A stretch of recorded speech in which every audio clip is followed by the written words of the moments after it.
Hello, Northwood families. This is Bethany Hall, the principal at Northwood, and I just wanted to go over some things that are going to be part of our hybrid plan scheduled to begin on October 19th. Last week, our families received an email that explained the hybrid plan, and it included a schedule. Let's take a little time looking at that schedule for our three groups of students, the A and B hybrid students and the remote group. So families have been asked to make a decision whether they would like their students to be part of our hybrid groups, which will have live in-person instruction every morning here at Northwood, or to be part of our remote group, which those students will always have their instruction live with their teacher virtually in the afternoon. Let's start with our hybrid students. So once we know all of the students that prefer to come back for the hybrid model, those groups of students will be split into two groups, the A group and the B group, based on an alphabetical split. Once we have all the data, we will let families know whether your student is in the A group or the B group, depending on how many students we have coming back. That way we can ensure all of our classes have the correct class size to ensure everyone's safety. So students that are in the hybrid group will always have their live instruction in the building in sequences of 2 days in a row. Let's go through a typical schedule for an A student.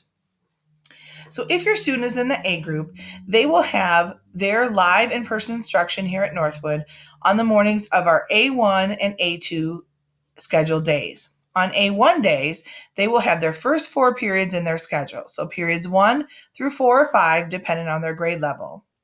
Then in the afternoon of the A1 days, that is when they will have their asynchronous time. Asynchronous assignments could include some practice from what they had learned in their live instruction in the morning, maybe some review, some independent reading, or even something that would help them prepare for the next time they have class with their teacher live. Then on the A2 days, those students in the A group will come back to Northwood in the morning for periods 5 and 6 through 9, and then they will go home in the afternoon again to do their asynchronous work for those classes. Students in our remote group and our B group will have all of their live instruction virtually in the afternoon on our A day and 2 days. You will notice that our remote students always have their live instruction in the afternoon, and then they are joined by the A students or the B students for those 2 days. Similarly, if your student is in the B group, they will do the same thing that the A students did, except for they will do it on our B1 and B2 days. So on the B1 days, they will have their periods 1 through 4 or 5 live here in the building in the morning, and then do their asynchronous work for those same courses in the afternoon. And then on the B2 days, they will have their periods 5, 6 through 9 in the morning here in the building, and then go home in the afternoon for their asynchronous work on the B days. Similarly, as the B students, our A students will join the remote students in the afternoon on the B days. So every day, no matter which group your student is in, the A or B hybrid group or the remote group, they will have 4 of their classes live with their teachers and their other classmates. This schedule allows us to have smaller groups of students meeting live, whether it's in the classroom or virtually with our teachers at one time. This will allow our teachers to have more time to work with smaller groups of students and students individually that may need some more support. Let's look at the calendar for our hybrid schedule. So throughout the rest of October and all through November and December, our students will have assigned days based on the type of instruction they have. So for our 2 hybrid groups, our A group will always be in person on Mondays and Tuesdays. So you can see here on this schedule that all of our Mondays are A1 days in October, November, and then all of our Tuesdays are A2 days. So on Monday and Tuesdays, our A students will have their instruction in the building in the morning. On Wednesdays, you can see that all of these days are B1 days. And then on Thursdays, all of those are B2 days when we have student attendance. You'll notice on the calendar that we still have our asynchronous Fridays every other Friday. That allows our teachers to work with students that need more support and to reach out to families of students that are struggling or students that are doing really well to let them know.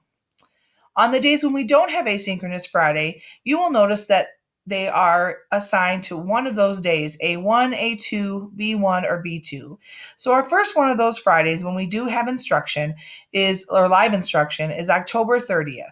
You will notice it is scheduled to be an A2 day. The reason why it's going to be an A2 day is because over here on November 3rd, which would have been an A2 day, we do not have student attendance due to the election.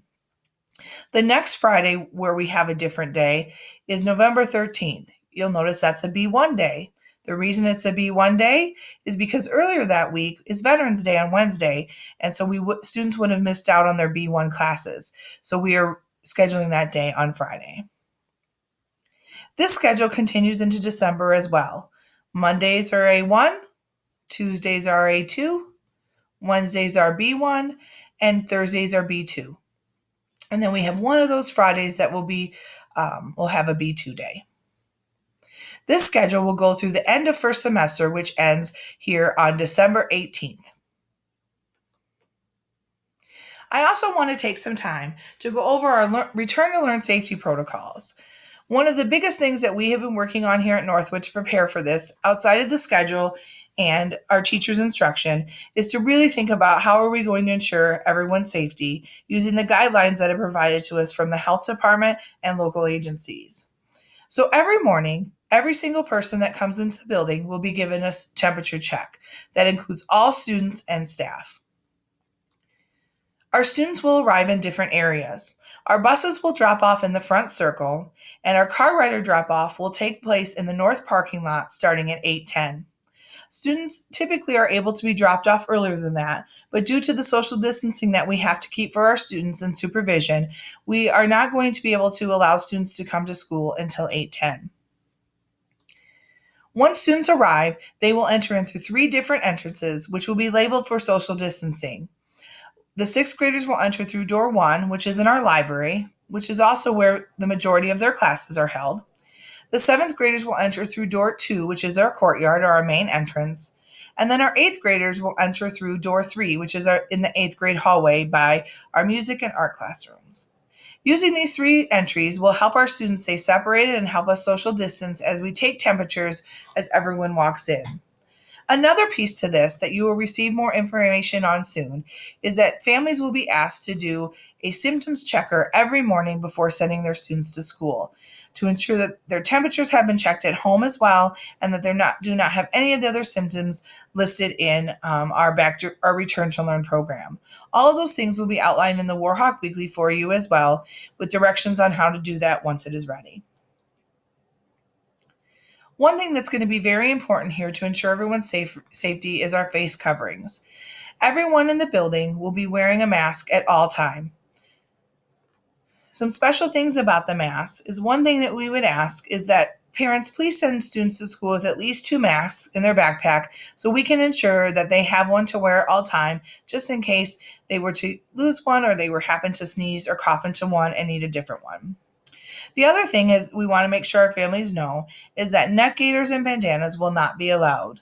Only masks, like the one I'm wearing here in this picture, or cloth masks that are double layered will be allowed for students to wear. If you have any questions about the face coverings, please check the Return to Learn document that had very detailed information on the face coverings. One area where students will have to travel is in our hallways. To ensure student safety, we are going to be splitting our hallways into a single file, two directional, think of it like a roadway. So our hallways are at least 10 feet wide.